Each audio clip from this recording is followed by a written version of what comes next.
Mi nombre es José Samuel Martínez López, soy académico del Departamento de Comunicación en la Universidad Iberoamericana. Ante la noticia muy reciente del fallecimiento del profesor Jesús Martín Barbero, me voy a permitir comunicar algunas reflexiones y hacer algunos comentarios, tanto para aquellas personas que han tenido oportunidad de conocer su trabajo, de Jesús Martín Barbero, pero sobre todo para aquellas personas mucho más jóvenes, de diferentes carreras, de diferentes líneas de investigación, que quizá nunca han escuchado el nombre de Jesús Martín Barbero, y por eso me voy a permitir expresar algunos comentarios a manera de honrar su memoria debido a su reciente fallecimiento.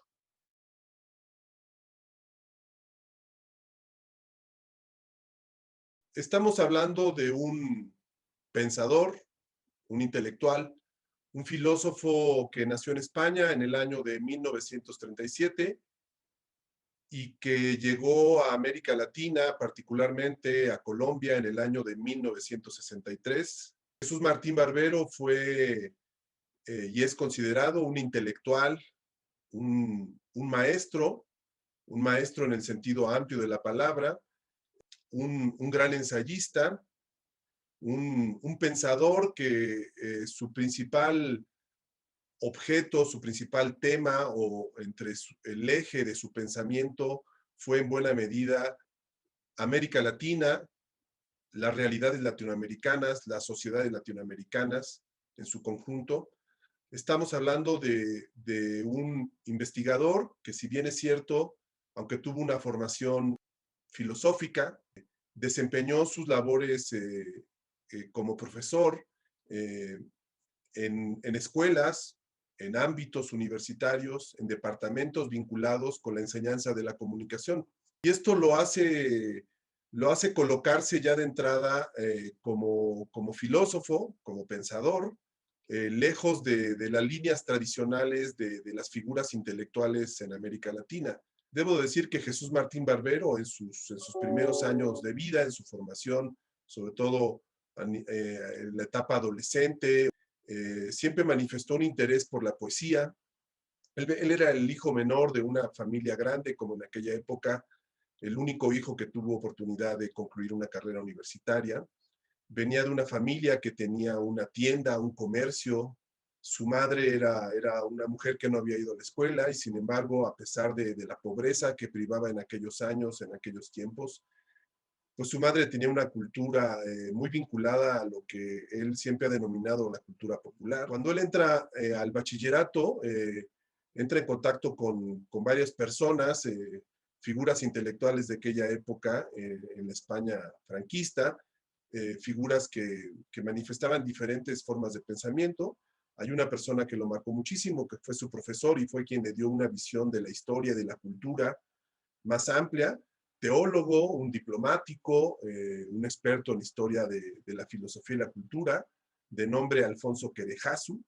por la condición geográfica del pueblo en el que creció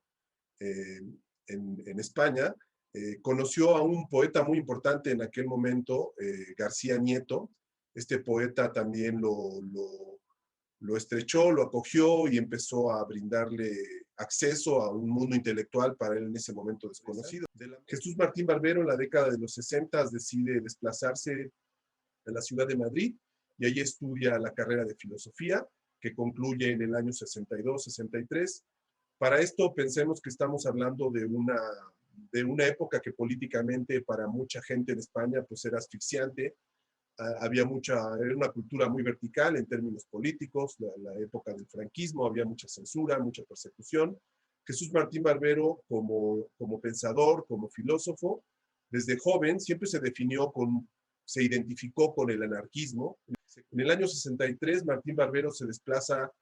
a Colombia, a la ciudad de Bogotá. Pues a Jesús Martín Barbero le tocó en ese momento, en esa época, en los años 60, entrar en contacto, por supuesto, con la corriente marxista, pero también por su interés en el lenguaje y después en la semiología, entró mucho en contacto con el estructuralismo, el trabajo de autores como Paul Ricoeur y otros grandes filósofos de aquel momento, que fueron marcando el desarrollo de su pensamiento. Y se da cuenta que a él lo que le importa realmente es la semiología, entonces pasa a estudiar el doctorado en filosofía, por su gusto por América Latina. Él eligió, siendo español, vivir en Colombia porque siempre se sintió muy atraído por la cultura latinoamericana en este vínculo que tuvo en su desarrollo intelectual con la izquierda. Cuando él concluye su doctorado, su tesis de doctorado en el 1972, es una tesis donde él mezcla el pensamiento para trabajar el tema que fue América Latina, el pensamiento de Paulo Freire con Paul Ricoeur. La ciudad de Cali, en Colombia, en la Universidad del Valle, él empieza a impartir clases con la formación que tenía de semiología y le toca a él participar en la creación de la carrera de comunicación en el año 73. Jesús Martín Barbero, con la orientación, con la formación que tenía filosófica, con lo que había aprendido de semiología, con su interés en la cultura latinoamericana y con todas las conversaciones de las que participó con muchos exiliados latinoamericanos que vivieron en Europa o que se fueron a estudiar a Europa. Jesús Martín Barbero es un filósofo que era un gran maestro, tenía muchas virtudes, él entre sus virtudes tenía la de saber escuchar, escuchaba mucho a los jóvenes, dialogaba mucho con los jóvenes. Él en su formación filosófica siempre fue un rebelde en el sentido de que no se contentaba con las respuestas, siempre fue crítico de las perspectivas dominantes, de las modas, de las etiquetas, y como filósofo pues tenía una mirada amplia, una cultura filosófica y también tenía un interés que después se magnificó por su conocimiento de la historia y desde su experiencia como hijo en el franquismo, pues siempre tuvo un interés por la cultura. Entonces, a partir del 73, cuando inicia el esfuerzo por crear la carrera de comunicación junto a otros profesores de aquella época en aquella universidad en Cali, empieza a dictar cursos de semiología y dictando cursos de semiología empieza a hacer cosas que para aquel momento donde prevalecía en las escuelas públicas, sobre todo el discurso o el pensamiento marxista, empieza a hacer cosas que a muchos ojos empiezan a parecer extrañas porque él empieza a estudiar los mercados, empieza a estudiar la comunicación en los cementerios, en las plazas públicas, y empieza a poner atención y a trabajar con sus alumnos desde el punto de vista de la semiología en estudiar prácticas culturales. Empieza a hacer un desplazamiento de la semiología a la estética, y cuando empieza a estudiar la estética, descubre la estética de lo popular, entre el año 77, 78, 79, y cuando se empieza a meter a abordar académicamente, filosóficamente, la estética de lo popular, surge y se da, porque se venía dando desde hace tiempo, el boom de la historia cultural, aunque la cultura ha sido algo presente desde finales del siglo XIX. Sabemos que el boom de la palabra cultura, de la categoría de cultura, del concepto de cultura, también es algo que se empieza a dar después de la Segunda Guerra Mundial. Empieza a resquebrajar tanto en la teoría literaria como en la historia, como en la filosofía, en la sociología, en la antropología, el esquema de la alta cultura, que durante mucho tiempo es un discurso que prevaleció desde finales del siglo XVIII y durante todo el siglo XIX y buena parte del siglo XX, esta concepción aristocrática de la cultura. Bueno, Jesús Martín Barbero, después de su interés en la estética, no es ajeno a este giro y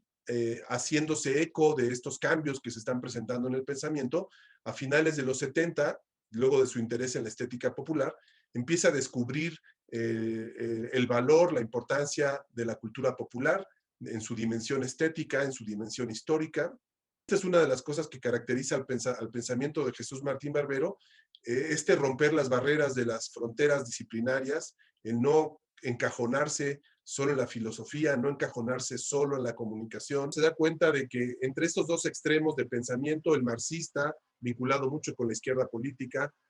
y el funcionalismo de origen norteamericano, vinculado con cierto pensamiento conservador o histórico, en aquel tiempo es lo que se decía, se da cuenta que en ese pensamiento hay un maniqueísmo, hay dos extremos que no permiten pensar lo que realmente está sucediendo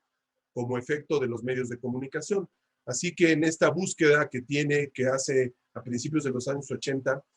a través de su interés por la historia cultural, con lo que estaba pasando en el conocimiento histórico de aquella época, sobre todo en Francia, pues entra en contacto con el pensamiento de Michel de Certeau, entra en contacto con el pensamiento de Jacques Le Goff, de otros grandes historiadores culturales de aquella época. Y bueno, así es como empieza él a hacer conexiones entre la cultura popular y la cultura de masas. Y esas conexiones, aunado a su interés por la estética y siempre desde la filosofía, lo llevan a la redacción del libro que es el considerado su obra más importante, el libro más acabado, donde tiene un discurso que le llevó 10 años prácticamente de elaboración, que es el libro que se llama De los medios a las mediaciones.